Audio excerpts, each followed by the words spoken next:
ಬೆಂಗಳೂರಿನಲ್ಲಿ ಪತಿಯಿಂದ ಪತ್ನಿಗೆ ಗುಂಡಿಕ್ಕಿ ಹತ್ಯೆ ಪ್ರಕರಣ. ಪತಿಯೇ ತನ್ನ ಪತ್ನಿಯನ್ನ ಗುಂಡಿಕ್ಕಿ ಹತ್ಯೆ ಮಾಡಿದ್ದಾನೆ.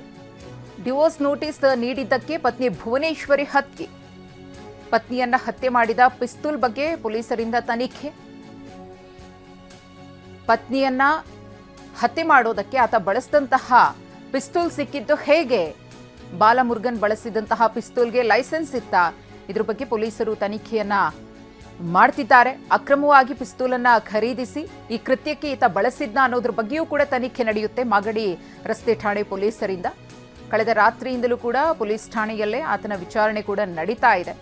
ಪತ್ನಿಯನ್ನ ಗುಂಡಿಕ್ಕಿ ಹತ್ಯೆ ಮಾಡಿ ನಂತರದಲ್ಲಿ ಆತ ಹೋಗಿ ಪೊಲೀಸರ ಮುಂದೆ ಶರಣಾಗಿದ್ದ. ಪ್ರಕರಣಕ್ಕೆ ಸಂಬಂಧಪಟ್ಟಂತೆ ಪೊಲೀಸರಿಂದ ತನಿಖೆ ಕೂಡ ನಡೀತಾ ಇದೆ. ಆ ಪಿಸ್ತೂಲ್ ಈತನಿಗೆ ಸಿಕ್ಕಿದ್ದು ಹೇಗೆ? ಪತ್ನಿಯನ್ನ ಕೊಲೆ ಮಾಡಬೇಕು ಅನ್ನೋ ಕಾರಣಕ್ಕೋಸ್ಕರನೇ ಆ ಪಿಸ್ತೂಲನ್ನ ಖರೀದಿ ಮಾಡಿ ತಂದಿದ್ದ ಅಂತ ಹೇಳಿ ಡಿವೋರ್ಸ್ ನೋಟಿಸ್ ನೀಡಿದ್ದಕ್ಕೆ ಪತ್ನಿ ಭುವನೇಶ್ವರಿಯನ್ನ ಹತ್ಯೆ ಮಾಡಿರುವುದು ಈ ಪಾಪಿ ಪತಿ. ಗಮನಿಸ್ತಾ ಇದ್ದೀರಿ.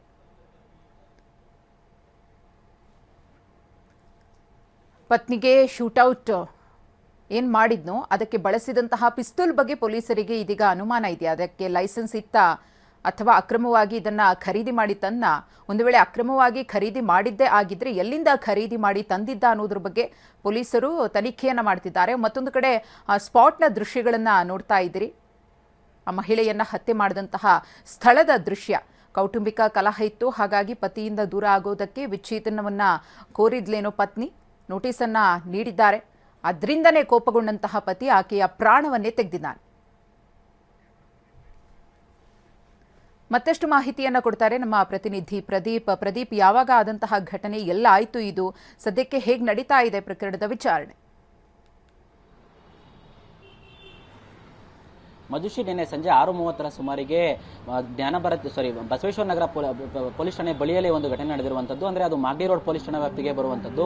ಆ ಒಂದು ರಸ್ತೆಯಲ್ಲಿ ನಡ್ಕೊಂಡು ಹೋಗ್ತಿದ್ದಂತಹ ಭುವನೇಶ್ವರಿ ಎಂಬ ತನ್ನ ಪತ್ನಿಯ ಮೇಲೆಯೇ ಪತಿಯಾಗಿದ್ದಂತಹ ಬಾಲಮುರುಗನ್ 5 ಬಾರಿ ಶೂಟ್ ಅನ್ನು ಮಾಡ್ತಾನೆ. ಅದರಲ್ಲಿ 4 ಗುಂಡು, 2 ಗುಂಡು ಆಕೆಯ ತಲೆ ಮತ್ತು 2 ಗುಂಡುಗಳು ಆಕೆಯ ಕೈಗೆ ಬಿದ್ದು ಆಕೆ ಮೃತಪಟ್ಟಿರುವಂತದ್ದು. ಸ್ಥಳದಲ್ಲಿ ಆಕೆ ತೀವ್ರವಾಗಿ ಗಾಯಗೊಂಡು ಆಸ್ಪತ್ರೆಗೆ ಸಾಗಿಸುವ ಮಧ್ಯೆ ಆಕೆ ಮೃತಪಟ್ಟಿರ್ತಾಳೆ. ಬಳಿಕ ಬಾಲಮುರುಗನ್ ಆರೋಪಿಯಿಂದನೇ ಆತ ಪಿಸ್ತೂಲ್ ಸಮೇತ ಹೋಗಿ ಮಾಗಡಿ ರೋಡ್ ಪೊಲೀಸ್ ಠಾಣೆಗೆ ಸರೆಂಡರ್ ಆಗಿದ್ದಾನೆ. ಸದ್ಯಕ್ಕೆ ಪೊಲೀಸರು ಸಹ ಆತನನ್ನ ರಾತ್ರಿಯಿಂದಲೂ ಸಹ ವಿಚಾರಣೆಯನ್ನ ನಡೆಸ್ತಾ ಇದ್ದಾರೆ. ಇವತ್ತು ಬೆಳಿಗ್ಗೆ 10 ಗಂಟೆ ನಂತರ ಆತನ ಇನ್ನಷ್ಟು ಹೆಚ್ಚಿನ ವಿಚಾರಣೆ ನಡೀತಿದೆ.